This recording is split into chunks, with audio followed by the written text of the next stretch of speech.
Muito bem, pessoal, sejam bem-vindos mais uma vez. Vamos à nossa próxima questão. São dois assuntos agora, verbos e o uso dos pronomes. Vamos lá.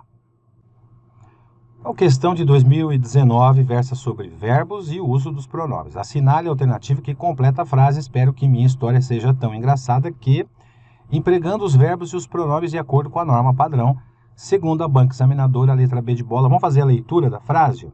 Então, espero que minha história seja tão engraçada que todos riam ao lê-la. Então, reparem o seguinte, nós temos aqui o uso dos verbos. Então, em todas as opções aqui, a gente tem o uso desses verbos. Então, na letra A, por exemplo, a gente tem o uso do verbo. Vamos pegar aqui, ó, nós ríssemos, e depois o pronome, ao ler-lhe. A letra B, que é a resposta, né? Todos riam ao lê-la. Eles rissem quando a ler, ó, o pronome aqui. Nós ríamos tendo lido-a, e alguns riem quando lerem ela. Bom, vamos pegar aqui primeiro essa letra E, por exemplo.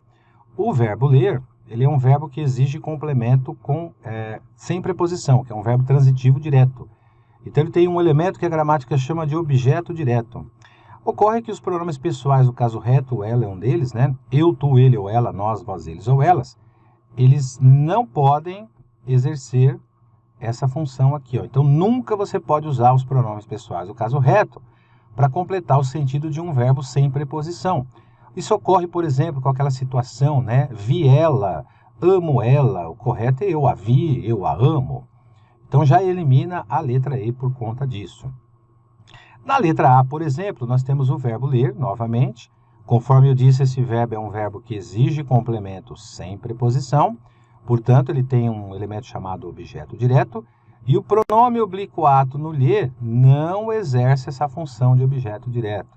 O pronome oblíquo ato no lhe, ele fica completando o sentido de um verbo transitivo indireto. Ou seja, ele exerce a função de objeto indireto. E, além disso, ele substitui um ser chamado ser personificado, iniciado por preposição a ou para.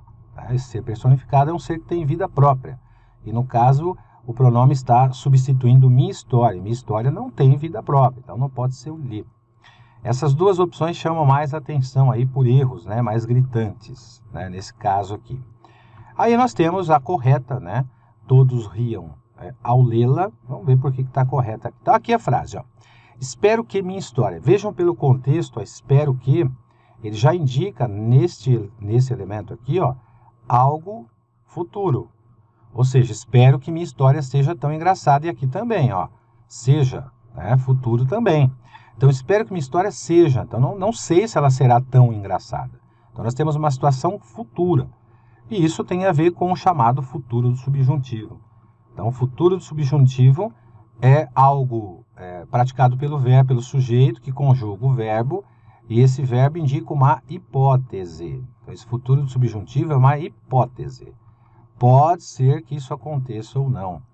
E aí nós temos o outro verbo também aqui, que é o rir, né? Todos riam ao lê-la. Ó, riam, então não riram ainda.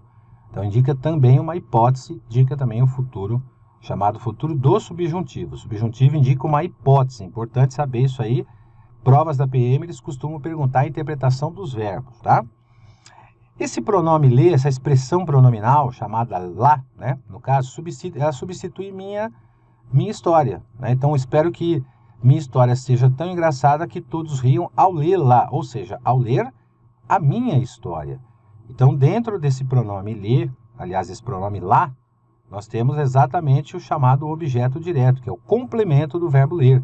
Quem lê, lê alguma coisa. No caso, quem lê, lê a minha história. Portanto, esse pronome lá está realmente, a colocação pronominal está adequada, o uso desse pronome, ele está substituindo o minha história. Né? E nós temos aqui o verbo ler, conforme eu disse, é um verbo transitivo direto, terminado em R, e ele exige complemento sem preposição. Os verbos transitivos diretos, terminados em R, terminados em S e terminado em Z, nós retiramos essa terminação e acrescentamos o lo, se for masculino singular, o lá, se for feminino singular, o los, se for masculino plural, ou o las, se for feminino plural. Como minha história é um elemento, história ali no caso um substantivo feminino singular, Então usamos o feminino singular para concordar com a minha história. Então é uma questão que envolve o uso do verbo, ou seja, o futuro do subjuntivo, envolve o uso do pronome e também tem a ver com concordância, né? Porque o lá é um pronome que está substituindo minha história.